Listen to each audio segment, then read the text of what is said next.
Welcome to Section 4.3, where we will discuss what the completed general ledger and journals should look like, proving cash, and how to prepare correcting entries.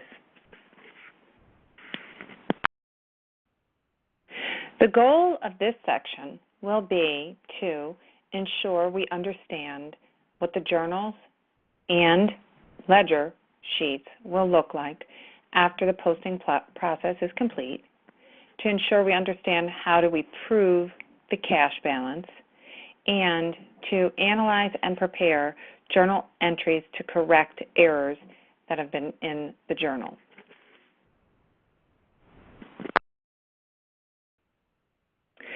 When we have completed posting all of the journal entries to the general ledger, we will know that we are done by looking at the journal pages and noting that the post reference column in the journal has each transaction has a post reference number referencing the account number to which that transaction has been posted. So when all of the journal pages have all the post reference numbers in them, then we know we've completed the posting process. From the ledger standpoint, when we look at the general ledger, for instance, we should see all of the transactions posted in each ledger account for each account that we have in our chart of accounts. They should have all of the journal entries placed in each ledger account for the entire period of time, whether it be a month, a quarter, a semi-annual period, or a fiscal year. You will see that, as noted here, the account that typically has the most entries in it will be the business's cash account. As you can see here, the cash account numbered 110 has a lot of transactions entered into it, and it goes through the accounting period of August, ending at the end of the month of August. Whereas with our petty cash account, we only have one entry for that particular fiscal period.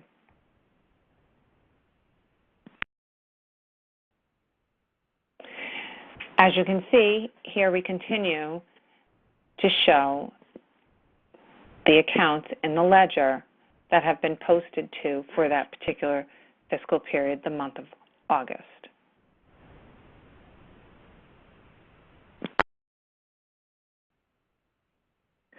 When we get to the end of a fiscal period and we've determined that we're done posting all of the general journal transactions to each general ledger account, the next thing that we will do is we will prove our cash balance. Proving the cash balance just means simply that we're comparing the amount that's in our cash account, our bank account, the cash account, with our general ledger balance. In order to prove this amount, we simply compare the amounts in those two places. Cash at a minimum should be proven at the end of each fiscal period. So at the end of the month, at the end of the quarter, at the end of the semi-annual period, and at the end of the fiscal period. We do this by comparing the balance in the cash book register on the balance brought forward line to the amount in our general ledger. We simply look at the balance amount in the ledger and we see that, for instance, here in this example, the balance amount in our ledger is $4,964. We then look at the amount in our checkbook register and we also see that the amount in the checkbook register is $4,964.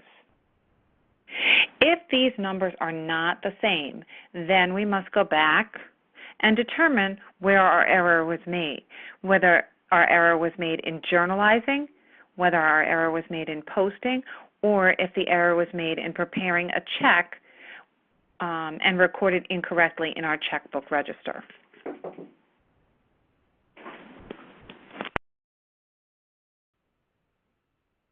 Next, we're going to look at what happens when there's an error in our journal. If you discover that there is an accounting error after posting has taken place, the error should be analyzed and a correcting entry must be made to correct a mistake.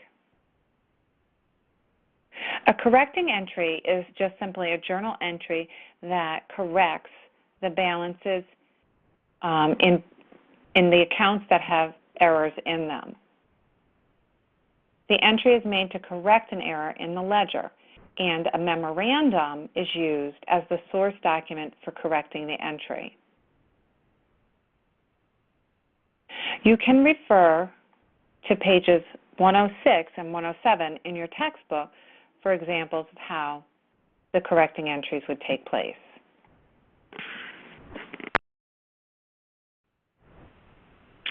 To walk through the steps of correcting an error, we will do journal entries to record the correction. We can use our T accounts, as we've done in the past, to help us analyze the transaction. So let's start with this, a transaction example. On November 13th, we discovered that a payment of cash for advertising in October was journalized and posted in error as a debit to the miscellaneous expense account instead of advertising expense. The error was for $140. We will use memorandum number 15 as our source document for that error. So if we think about it, when we hear this transaction, we know that what we should have done is we should have debited advertising expense, but we accidentally debited miscellaneous expense instead of advertising expense. So if we think about it, what we have right now is a problem. We have two accounts that actually have incorrect balances in them. We have an incorrect balance in our advertising expense account because our advertising expense is understated by the amount of $140 because we did not correctly do this transaction and post it to the advertising expense account. We also know that our miscellaneous expense account has an overstatement. It has too much expense recorded in that account. So we need to actually reduce the amount that's in the miscellaneous expense account. So using our T accounts, we see that what we can do is record the correct amount that should be in the advertising expense account and place it in the advertising expense account and by recording a debit, and record a reduction to the miscellaneous expense by recording a credit to the miscellaneous expense. How this would look in the journal is we would first put the date of November 13th. Second, we would put the debit amount to correctly account for the amount that should be in the advertising expense account. Third, we would post the credit to the miscellaneous expense account to decrease or get that amount out of the out of the miscellaneous expense account. And then fourth, we would record our source document, M15.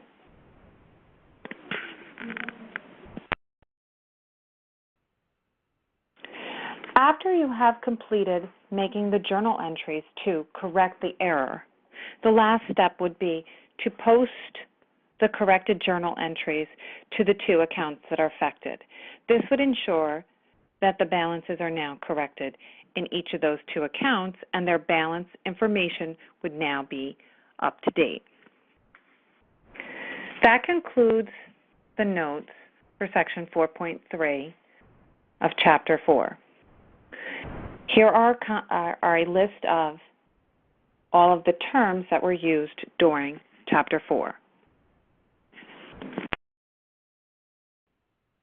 Thank you for listening to the lectures relating to Chapter 4.